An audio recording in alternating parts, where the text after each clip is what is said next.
Next 9 number question. अब इस question में देखिए क्या गिवन है और क्या कैलकुलेट करने के लिए कहा जा रहा है।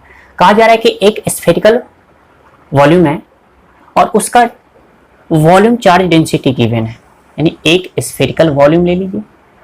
अब इस वॉल्यूम में चार्ज डिस्ट्रीब्यूटेड है। कैसा डिस्ट्रीब्यूशन है? तो यूनिफॉर्मली डिस्ट्रीब्यूशन है। इस वॉल्यूम स्फेरिकल वॉल्यूम के अंदर जो चार्ज का डिस्ट्रीब्यूशन है वो यूनिफॉर्मली है। हमने कुछ ऐसा डिस्ट्रीब्यूशन कर दिया और कहा जा रहा है इसका डेंसिटी कितना है।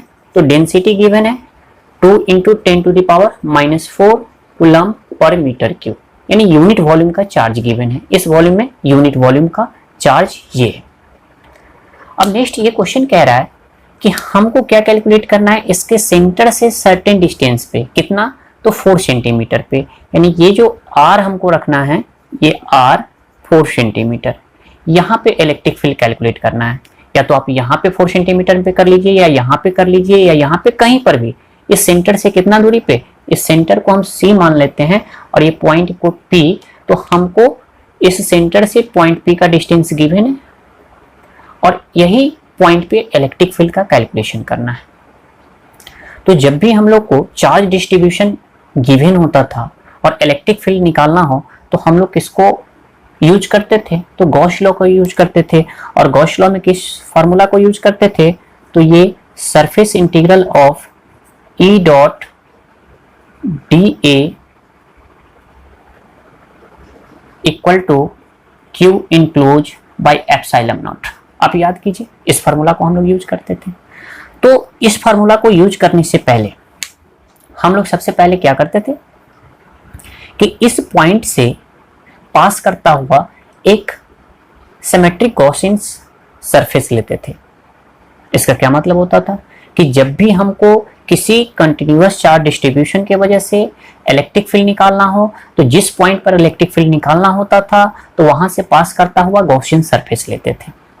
तो यहां पर जो आप गॉसियन सरफेस लेंगे तो कैसा गॉसियन सरफेस, तो यहां से देखिए इस डिस्टेंस पे, ये जो R डिस्टेंस है, इस डिस्टेंस पे चारों साइड, इस सेंटर के चारों साइड पॉइंट्स होंगे, तो वो सारे पॉइंट को आप मिला दीजिए। तो ये गॉसियन सरफेस जो बनेगा वो कैसा गॉसियन सरफेस बनेगा, तो स्फेरिकल। तो जब भी हम लोग इलेक्ट्रिक फील्ड का कैलकुलेशन करते हैं किसी पॉइंट पे, तो उस पॉइंट से पास करता हुआ गॉसियन सरफेस लेते हैं। तो हम लोगों ने एक कैसा गॉसियन सरफेस लिया, तो ये स्फेरिकल गॉसियन सरफेस। अब इस स्फेरिकल गॉसियन सरफेस के लिए हम लोग ये फार्मूला अप्लाई करेंगे।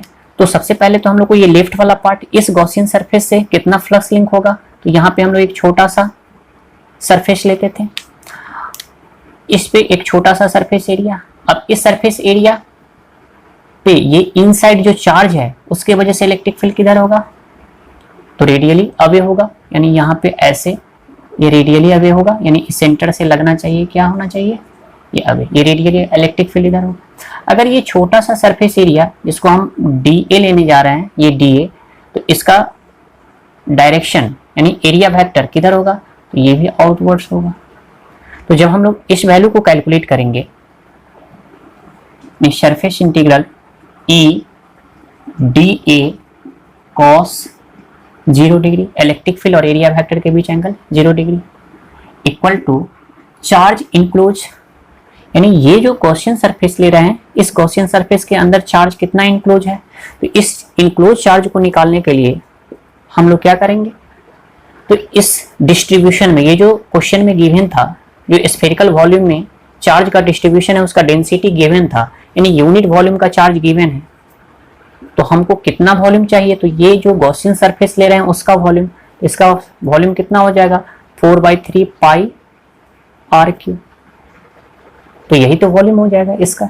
तो इस वॉल्यूम में हमको चाहिए, तो यहां से ये हमको क्या हो गया कि ये यूनिट वॉल्यूम का charge into volume of Gaussian surface, this spherical Gaussian surface. तो यहां से हमको चार्ज इनक्लोज निकल गया, तो यहाँ पे चार्ज इनक्लोज का वैल्यू सब्स्टिट्यूट करेंगे, तो सिग्मा रो 4/3 पाई R3 और डिवाइडेड बाई एप्सिलॉन नॉट। अब यहाँ पे इलेक्ट्रिक फील्ड बाहर निकाल लीजिए तो ये हम लोग को सरफेस इंटीग्रल dA और 4 बाई, ये 4 को ऊपर ही रहने देते हैं, पाई आर क्यू, ये 3 एप्सिलॉन नॉट। अब जब हम लोग सरफेस इंटीग्रल निकालते थे तो सरफेस इंटीग्रल क्या हो जाएगा, इस गॉसियन सरफेस का टोटल सरफेस एरिया ये हो जाएगा 4r स्क्वायर, तो 4 रो पाई आर क्यू 3 एप्सिलॉन नॉट।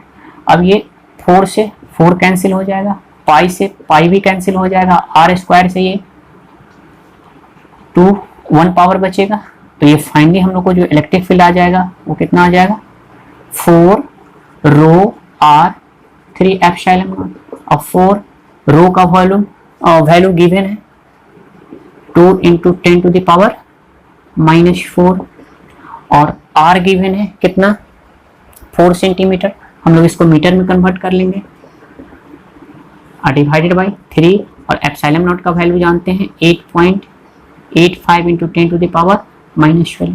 अब जब हम लोग इस वैल्यू को कैलकुलेट करेंगे, ये सारे डेटा को आप कैलकुलेट कीजिए, तो हम यहाँ पे लिखते हैं कि फाइनल आंसर आपका हो जाएगा 3 into 10 to the power 5 newton per coulomb. तो यही फाइनली जब आप कैलकुलेट करेंगे तो फाइनल आंसर हम लोग को ये आ जाएगा।